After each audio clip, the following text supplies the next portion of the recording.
Hello everyone, welcome back to my YouTube channel. My name is Elma and today I'm going to be taking you through my wildcard draft, the team that I've seen is the best possible wildcard for game week 9 and a team that will carry you until the World Cup starts. You can rotate and rotate easily in and out, so I think that is a big positive to this wildcard. And before we start with the team, I'd like to thank you all guys for the support on the channel. It's really been unreal. And if you're new around here, you're enjoying the content, make sure you subscribe and also leave a like on the video. It really helps out the channel. So first I'm going to start us off with the defenders and the goalkeepers as well. As you can see, I've gone for Guaita there from Crystal Palace. I think Crystal Palace have a good run of fixtures coming up, and for 4.5 million, I think it's a really good price for Guaita in there. Then you have Ward from Leicester. I know Leicester have not had the best start, but I think their coming fixtures, it's time for them to turn it around. And most of their players are not going for international breaks, so I think they can be working on some new drills on the training ground. And I think that Ward is a very good option to have in there for 4.0 million. I think it's a good option. Then to the defenders, we have Trippier from Newcastle, 5.4 million. We all know what Trippier can do. He's on set pieces. He's very attacking from the right back position, so I think it's a very good option to have. Then I've gone for Cancelo from Man City.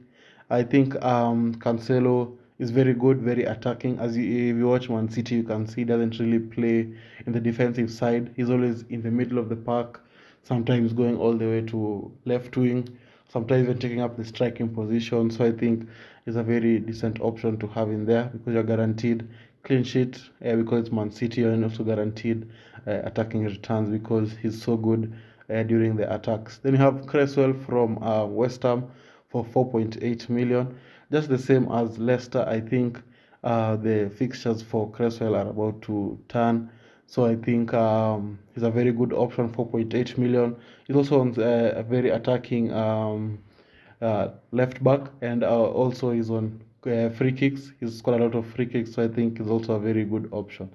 Then we have Mings, 4.3 million. I know Aston Villa assets are not the most popular assets, but I think Mings for 4.3 million is an absolute steal. He starts almost every match, and he's very pivotal to how the defense of Aston Villa work, and I think he's a very good option to have. And for only 4.3 million, if you don't like him, you can just transfer him out and go for another option. Then you have James from Chelsea, 6 million. I think for now he's the only one who we can say that is going to start a lot of the matches for the new manager, because they don't have a lot of right backs. Not after Schick has played there, but I think under Potter he's going to want more natural right back on that. And I think Chris James is the only one at Chelsea at the moment.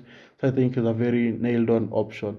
And then for you guys to consider is James Justin from Leicester.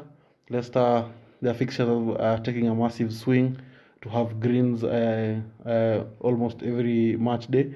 So I think he's also one that you can think of bringing him to the team because he also looks really decent.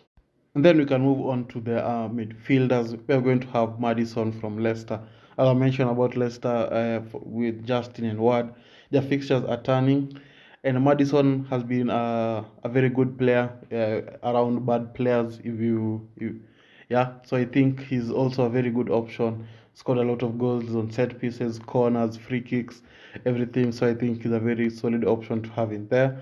And for Leicester, if anyone is going to score or get an assist, it just looks like him. He's the main man for the team. So I think you should go for him. Then you have Bowen from West Ham. Bowen has not had the best start to the season, but I think he'll come good. And I think this is the time to start coming good, considering those World Cup spots, which are also very limited. So I think he's also a very good option as he tries to get into that World Cup squad ahead of everyone else. Then you have Andreas from Fulham, 4.6 million. He's been a very good bench enabler. Also, if someone doesn't play in your team, you always guarantee that he's going to play for Fulham. I think he's a very good option to have in there and a very good bench enabler. And then you have Zaha from Crystal Palace. As I mentioned, Crystal Palace have a good swing in fixtures, and I think Zaha is the main one at Crystal Palace. We all know that. You can see how he plays. Everything goes through him. So I think he's a very good option, and I think he's a must-have for your wildcards. Then you have Leon Bailey from Aston Villa. I know Bailey did not start the season as many people expected, hence his a massive price drop. But I think with the fixtures coming up, he's going to be a very good bench enabler. And I think if someone else doesn't play, at least he's guaranteed to sometimes start matches. And I think with the fixtures, he'll be able to perform very, very well.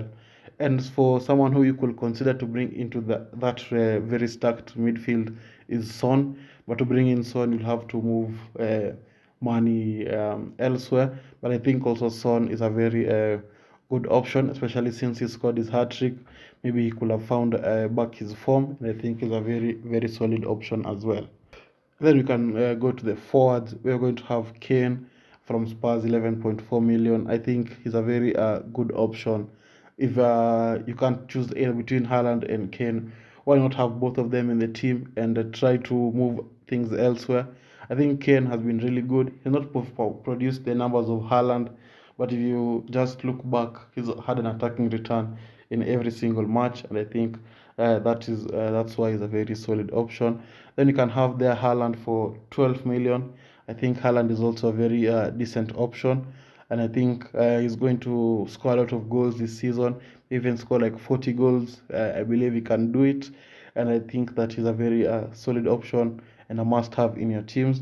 And then we finish off the attackers with Ivan Toney from Brentford. I think he's also a very, very good option. He's on free kicks, he's on penalties, and if you watch the match against Leeds, he managed to score from free kicks and from the penalty spot. So I think he's also a very, very good option because of those streets. Also, just because he's the main scorer for Brentford, I think he's a good option. Then for someone you can also consider to bring into the team is Mitrovic for 6.9 million.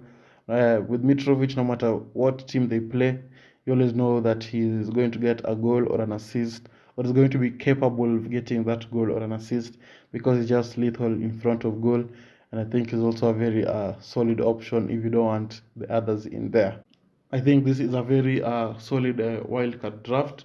The reason I like this draft is because it can be able to carry you from game week 9 until to the start of the wildcard. You can be able to rotate players in and out with the bench, and I think it's a very solid team. So I'm going to show you how to line up in game week 9.